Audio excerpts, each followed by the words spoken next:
Panama corporation ಲಿಮಿಟೆಡ್ನ ವಿವೇಕ್ ರಾಜ್ ಪೂಜಾರಿ ಅವರ ವತಿಯಿಂದ ಮಂಗಳೂರಿನಲ್ಲಿರುವ ಕಡು ಬಡವರಿಗೆ ಹಾಗೂ ವಲಸೆ ಕಾರ್ಮಿಕರಿಗೆ ಕಿಟ್ ವಿತರಿಸಿ ಮಾನವೀಯತೆ ಮೆರೆದಿದ್ದಾರೆ. ಪನಾಮಾ ಕಾರ್ಪೊರೇಷನ್ ಲಿಮಿಟೆಡ್ನವರು ಕೊರೋನಾ ಲಾಕ್ಡೌನ್ನ ಈ ಸಂದಿಗ್ಧ ಪರಿಸ್ಥಿತಿಯಲ್ಲಿ ಮಂಗಳೂರಿನ ಕಡು ಬಡವರ ಸಂಕಷ್ಟಕ್ಕೆ ನೆರವಾಗಿದ್ದಾರೆ. ಇವರು ವಿತರಿಸುವ ಪ್ರತಿ ಕಿಟ್ನ ಬೆಲೆ 800 ರಿಂದ 1,000 ರೂಪಾಯಿ ಆಗಿರುತ್ತದೆ. ಈ ಲಾಕ್ಡೌನ್ ಸಮಯದಲ್ಲಿ ಈವರೆಗೆ ಒಟ್ಟು 3,000 ಕಿಟ್ಗಳನ್ನು ವಿತರಿಸಿದ್ದಾರೆ. ಈ ಬಗ್ಗೆ ಮಾತನಾಡಿದ ಕಂಪನಿಯ ಮುಖ್ಯಸ್ಥ ವಿವೇಕ್ ರಾಜ್ ಅವರು, ನಾವು ಕಳೆದ ವರ್ಷವೂ ಕೊರೋನಾ ಸಂಕಷ್ಟದ ಸಮಯದಲ್ಲಿ ಅಗತ್ಯವಿರುವ ಜನರಿಗೆ ಸೇವೆ ಸಲ್ಲಿಸುವ ಕಾರ್ಯವನ್ನು ಪ್ರಾರಂಭಿಸಿದ್ದೆವು. ಅಂದು 1000ಕ್ಕೂ ಅಧಿಕ ವಲಸೆ ಕಾರ್ಮಿಕರ ಬೆನ್ನೆಲುಬಾಗಿ ನಿಂತು ಅವರಿಗೆ ಅಗತ್ಯವಿರುವ ಎಲ್ಲ ಸಾಮಗ್ರಿಗಳನ್ನು ಒದಗಿಸಲಾಗಿದೆ.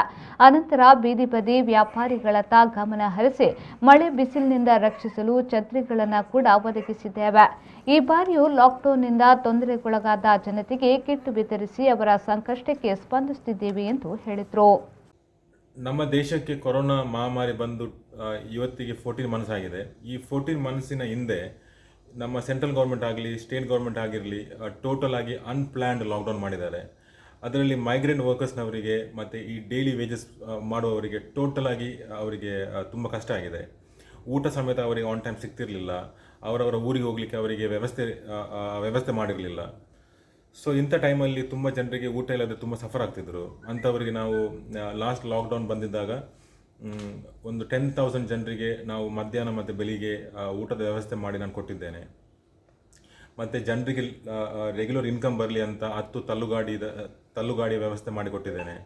ಮತ್ತು 2,000 ರೋಡ್ ಸೈಡ್ ವೆಂಡರ್ಸ್ನವರಿಗೆ ಅಂಬ್ರೆಲಾ ಕೊಟ್ಟಿದ್ದೇನೆ. ಯಾಕಂದರೆ ಅವರಿಗೆ ಮಳೆ ಬರುವಾಗ ಅಥವಾ ಈ ಬಿಸಿಲಲ್ಲಿ ನಿಂತು ಬಿಸ್ನೆಸ್ ಮಾಡಲಿಕ್ಕೆ ಕಷ್ಟ ಆಗ್ತದೆ ಅಂತೇಳಿ ಅವರಿಗೆ ಯಾವ ರೀತಿಯ ತೊಂದರೆ ಆಗದ ಹಾಗೆ ನಾನೊಂದು ವ್ಯವಸ್ಥೆ ಮಾಡಿಕೊಟ್ಟಿದ್ದೇನೆ. ಶರಸಾಲ್ಯಾನ್, ವಿ4 ನ್ಯೂಸ್, ಮಂಗಳೂರು.